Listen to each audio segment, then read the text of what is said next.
নমস্কার বন্ধুরা, কেমন আছো সবাই? আমি খেয়া।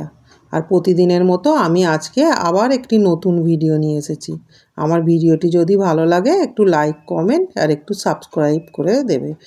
নতুন পুরানো সকল বন্ধুদের বলছি, আমার ভিডিওটি যদি একটু ভালো লাগে তাহলে লাইক, কমেন্ট আর একটু সাবস্ক্রাইব করে দেবে, কারণ তোমাদের সাপোর্টেই তো আমি একটু এগিয়ে যাওয়ার চেষ্টা করি। তবে আজকে আমি দেখাবো, আমি আগের ভিডিওয়ে দেখেছি লাউ গাছ বসানো, কুমড়ো গাছ বসানো, আমি সব কিছুই বসানো দেখিয়েছি। তবে এবারে শীতের শেষ, যেহেতু ফেব্রুয়ারি মাস পড়ে গেছে, এবারে গ্রীষ্মকালে লাউ গাছে আমি কিভাবে যত্ন নেব সেটাই আজকে আমি ভিডিওর মধ্যে দেখাবো। আর খুব সহজে আর বিনা খরচেই ঘরোয়া এই সার। আর আমি তো বলেই দিয়েছি বাড়ির আনাচে কানাচে আমার গাছ বসানো আছে, আর যেখানেই আমি অল্প একটু জায়গা পাই সেখানেই গাছ বসিয়ে দিই। আর গাছ বসালে আর একটু যত্ন নিলেই ঠিক একদিন বড় হয়ে ফল দেবেই। আর আমার ভিডিওর মধ্যে সমস্তই দেখানো আছে। খুব সহজে আমি গাছ করি, ছাদ বাগানেও করি আর বাড়ির চারপাশেও করি। এইভাবেই আমি গাছপালা লাগাই, আর এতে সংসারে অনেকটা খরচও বাঁচে। আমি লঙ্কা গাছ, বেগুন গাছ, নানা ধরনের গাছ আমার বাড়ির চারপাশে বসানোই আছে। আমার ভিডিওর মধ্যে সবই দেওয়া আছে, দেখলেই বুঝতে পারবে। আমাকে এই সমস্ত গাছ করতে আমার কোনো খরচ হয় না, তাই আমি যেখানেই অল্প একটু জায়গা পাই সেখানেই আমি কিছু না কিছু গাছ বসিয়ে দিই, আর এতে ফলন খুব সুন্দর হয়। আজকে দেখাবো আমি লিকুইড কম্পোস্ট লাউ গাছের গোড়ায় কীরমভাবে দেবো সেটাই তৈরি করা দেখাবো। এটা যেমন কলা গাছের ছাল নিয়েছি, এই ছালটি আমি এক বালতি জলে 1 সপ্তাহ ধরে ভিজিয়ে রাখা আছে। আর কলার খোসাও আমি এইভাবে ভিজিয়ে রাখি, তাতেও আমি মানে চায়ের গুঁড়ো, পেঁয়াজের খোসা এইসবই দিই। আর এইটা দেওয়া আছে কলা গাছের ছাল আর পেঁয়াজের খোসা, এইটাই আমি ভিজিয়ে রেখেছি 1 সপ্তাহ।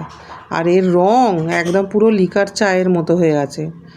আর এই প্রত্যেকটি গাছে দেওয়া যাবে, ফুল গাছেও দেওয়া যাবে, ফল গাছেও দেওয়া যাবে, লেবু গাছে, পেঁপে গাছে, সব ধরনের গাছেই দেওয়া যাবে। আর এর রঙটা পুরো একদম লিকার চায়ের মতো হয়ে গেছে।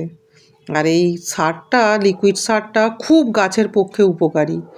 আর এত সুন্দর, এতে গাছও সুন্দর হবে আর ভালো ফলও দেবে। আমার তো সব ভিডিওর মধ্যে দেখানোই আছে, আমার ভিডিওতে দেখলেই বুঝতে পারবে।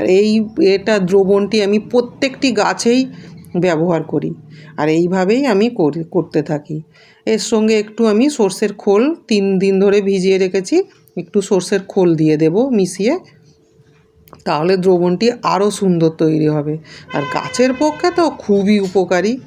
আর এই দ্রবণটি একটু আমি ওর সঙ্গে বেশি মেশাবো না, অল্পই মিশিয়ে দেব, কারণ তো আমার একটা মাদা গাছ আছে, বেশি আমার গাছও নেই। আর ওই 1-2 গাছেই আমার যথেষ্ট, আমার সংসারে ভালোভাবে চলে যাবে। এবার বাড়ির আশপাশের লোকেদেরও আমি এইটা দিতে পারি। আর আমিও বেশি করবো না, আর ওইতে একটু জল মিশিয়ে নেব। আর সমস্ত গাছে এইভাবেই আমি দিই।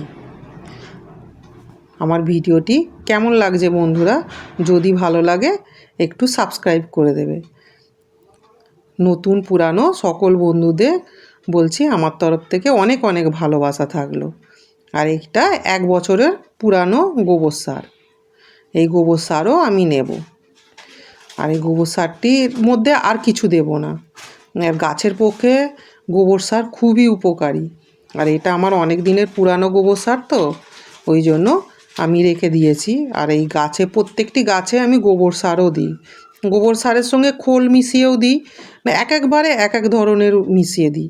কখনো ডিমের খোসা দিই, খোল দিই, কলার খোসা দিই, এইভাবেও পাইল করি। আমি যখন যেরম পারি সেইভাবেই দিই।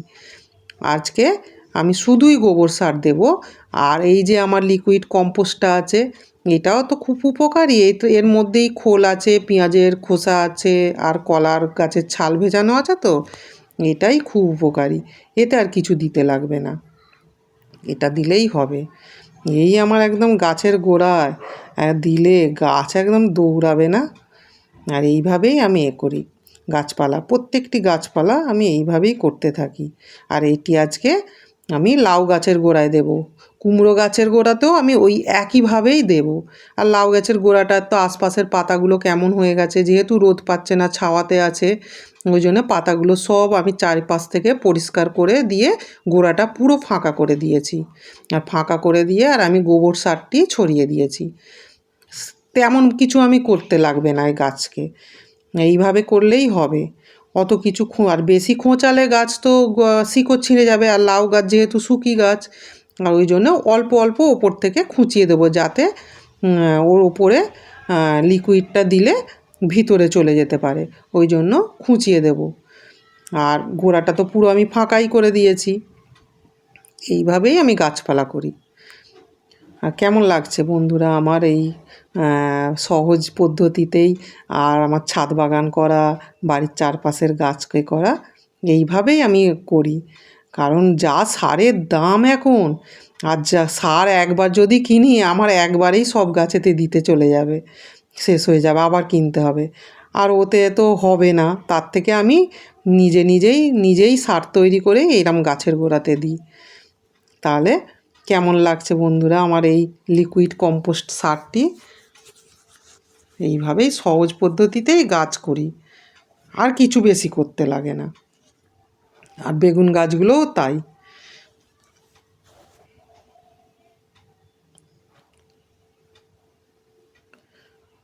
আর আমি তো বেগুনও আমার গাছের দেখিয়েছি কত বেগুন হয়, আর কত লঙ্কা হয়, পেঁপে হয়। আর ছাদ বাগানেও তাই, সিম, মানে আমি এই সব জিনিস তো কিনতেই লাগে না আমাকে। এইভাবেই আমি খুব সহজেই করি। ভালো লাগলে তাহলে লাইক কমেন্ট করে দেবেন। আর ভালো থাকবেন, সুস্থ থাকবেন, স্বাস্থ্য